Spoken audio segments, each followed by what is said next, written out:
అన్న నమస్తే అన్న, ఏం చేస్తుంటావు అన్న? నమస్తే అన్న, నేను ఆటో డ్రైవర్ అన్న. ఆటో తెచ్చుకొని మా విలేజ్కి వెళ్ళి వచ్చి ఇక్కడ సిటీలో నడుపుతుంటాను అన్న. మరి నేను రీసెంట్గా అన్నాను ఆటోలు అన్నింటిని తీసేస్తాను, డీజిల్ ఆటోలని మన రేవంత్ రెడ్డి గారు, సీఎం రేవంత్ రెడ్డి గారు అనడం జరిగింది. దాని మీద నీ అభిప్రాయం ఏందన్నా?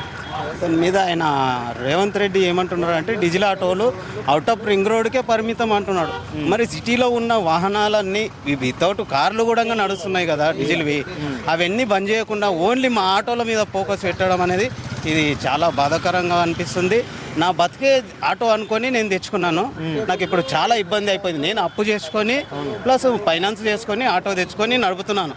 నాకు అప్పులు ఉన్నాయి కాబట్టి నడుపుతున్నాను, అప్పులు తీర్చుకుంటానని ఆటో పైనే ధైర్యం ఉంది, అందుకే నడుపుతున్నాను. దీనిపైన నా అభిప్రాయం చాలా బాధాకరంగా ఉంది. ఓకే, ఏం చెప్పాలనుకున్నా సీఎం రేవంత్ రెడ్డి గారికి ఈ సందర్భంగా? అసలు దీంట్లో మార్పులు చేర్పులు అంటున్నావు, లేకపోతే పూర్తిగా తీసేయాలనుకుంటున్నావు? అసలు ఏం నీ అభిప్రాయం చెప్పర్లేదు. దీంట్లో ఇంతకుముందు మన కేసీఆర్ పెట్టినట్లు సిటీ నో ఎంట్రీ పెట్టి ఇక్కడ నడిపించుకోవడానికి యథావిధిగా ఎప్పటిలాగా ఉంటే బాగుంటుందని నా అభిప్రాయం. ఓకే, గత 10 సంవత్సరాల్లో కేసీఆర్ గారి పాలనలో ఎప్పుడు కూడా ఆటోల వల్ల కానీ ఎవరిని ఇబ్బంది పెట్టిన సందర్భాలు ఏం కనపడలేదు. ఇప్పుడు ఈయన ఎక్కి సంవత్సరం అయింది, వచ్చి రాగానే ఇటువంటి నిర్ణయాలు తీసుకోవడం వల్ల ఆర్థిక భారంతో పాటు మానసిక వేద కూడా పొందుతున్నారు కదా.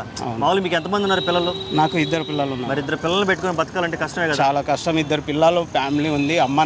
నాన్న లేడు, అమ్మ ఉంది. ఓకే, మేమే నడుపుకోవాలి. మా అమ్మకు కరోనా వచ్చినప్పుడు 12 లక్షలు అప్పు అయింది. దాన్ని తీర్చుకోవాలని ఆటో తెచ్చుకొని నేను సిటీలో నడుపుకుంటున్నాను. దాని నుండి ఇప్పుడు సడన్గా బంద్ చేయడం అనేది చాలా ఇబ్బంది పడుతున్నామండి. ఎలక్షన్ ప్రచారంలో ఆటో వాళ్ళకి ఏదో న్యాయం చేస్తాను, డబ్బులు ఇస్తాను, 10-12 వేలు దాకా ఇస్తామని చెప్పి కాంగ్రెస్ పార్టీ హామీ ఇచ్చింది కదా. దాని మీద అభిప్రాయం మరి ఇంతవరకు దాని గురించి ఏమైనా ఆలోచిస్తుందా, చేసే ఉద్దేశం? ఇంతవరకు చెప్పిండు కానీ దాని గురించి అసలు రెస్పాండ్ ఏమీ లేదు. హామీలు ఇచ్చిండు కానీ అవి కరెక్ట్గా చేయడం లేదు. చెప్పిండు కానీ దానిపైన ఆటోకు 12,000 సంవత్సరానికి 12,000 ఇస్తామన్నారు కానీ ఇంతవరకు ఏమీ లేదు. దాని గురించి చర్చనే లేదు. ఓకే, రేపేమో దాని గురించి చర్చ పెట్టాలని డిమాండ్ ఏమైనా చేస్తున్నావా? చర్చ పెట్టి ఆటో వాళ్ళని ఏ రకంగా ఆదుకోవాలనుకుంటున్నావు? చర్చ పెట్టి ఆటో వాళ్ళని ఇస్తామన్న డిమాండ్లన్నీ కరెక్ట్గా వాళ్ళకు 12,000 ఒక యూనియన్ లాగా అది చేస్తామని చెప్పిండ్రు కాబట్టి అది కూడా చేసి ఆటో వాళ్ళని 12,000 కాకుండా ఇంకా ఎక్కువ మోతాదులో ఆదుకుంటే ఆటోకు ఎంత వస్తాయి? రోజంతా కష్టపడితే ఒక 1,000 రూపాయలు వస్తాయి. అందులో డీజిల్ ఎంత తీసుకోవాలి, రూమ్ రెంట్ ఎంత గడుపుకోవాలి, ఫ్యామిలీ ఎంత నడుపుకోవాలి, చాలా ఇబ్బంది ఉంది.